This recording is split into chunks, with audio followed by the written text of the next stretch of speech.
Halo, jumpa lagi dengan saya Bang Jaja dari tipspajak.com dan Tips Pajak Media. Kita sampai di video ketiga yang berisi langkah kedua, step by step panduan cara mengisi SPT tahunan untuk notaris.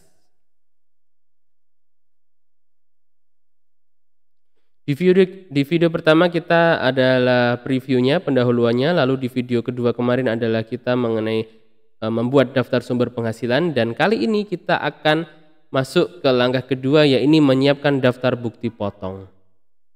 Oke.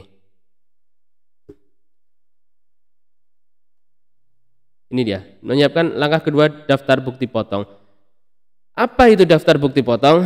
Sebelum lanjut, kami ajak pemirsa Tips Pajak Media dan pembaca tipspajak.com untuk like video ini serta subscribe channel Tips Pajak Media agar channel kami bisa makin berkembang dan manfaat-manfaat yang coba kami berikan ini dapat menjangkau kepada lebih banyak orang lagi, sehingga literasi perpajakan semua wajib pajak di Indonesia akan meningkat, yang pada ujungnya negara akan terbantu, lalu kita biaya pelaporan juga rendah karena tutorial ini totally free, totally gratis.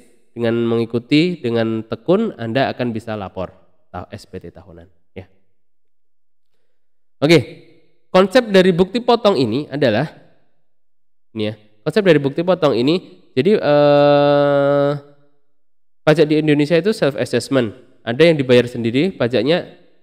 Kemudian ada dua cara pelunasan pajak, yakni dibayar sendiri dan withholding tax atau dipotong dan dibayarkan oleh pihak lain. Nah, bukti potong ini adalah wujud dari yang kedua, withholding tax, pajak yang dipotong oleh pihak lain. Jadi prinsipnya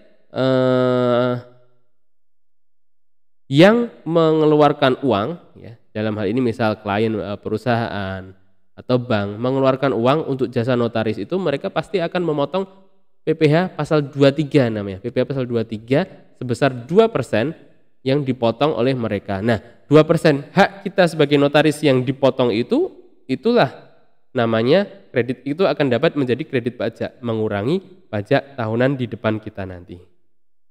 Ya, paham ya? Jadi misal dalam 1 tahun pajak kita pajak terutangnya 2 juta rupiah nih, lalu kita sudah dipotong oleh bank A, bank B, bank C 800.000, ya. Jadi kita hanya memiliki kurang bayar sebesar 200.000. Itu konsep daftar bukti potong.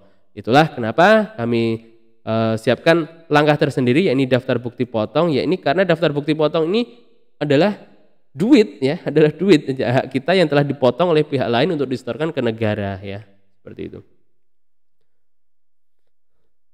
Jadi langkahnya adalah masukkan di sini nih, buka yang halaman ini, masukkan di nama pemotong pemungut, misal Bank ABC, DEF gitu kan, NPWP-nya berapa, lalu ini nomor bukti potongnya berapa, tanggal berapa, jenis pajaknya PPh 23 biasanya kalau karena jasa notaris, lalu pajak yang dipotong berapa. Seperti itu. Pastikan kita mendapatkan bukti potongnya, ya. Jangan sampai nggak dapat bukti potong, karena kalau nggak dapat bukti potong kita nggak bisa ada dokumen sumber, nggak bisa dapat dasar untuk menuangkan di sini.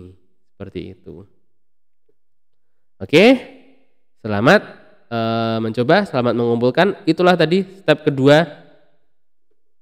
yakni dalam melaporkan SPT tahunan, yakni menyiapkan daftar bukti potong. Sampai jumpa, selamat menyiapkan. Kita akan menuju ke video berikutnya, video keempat yang berisi langkah ketiga, ya, lapor SPT tahunan.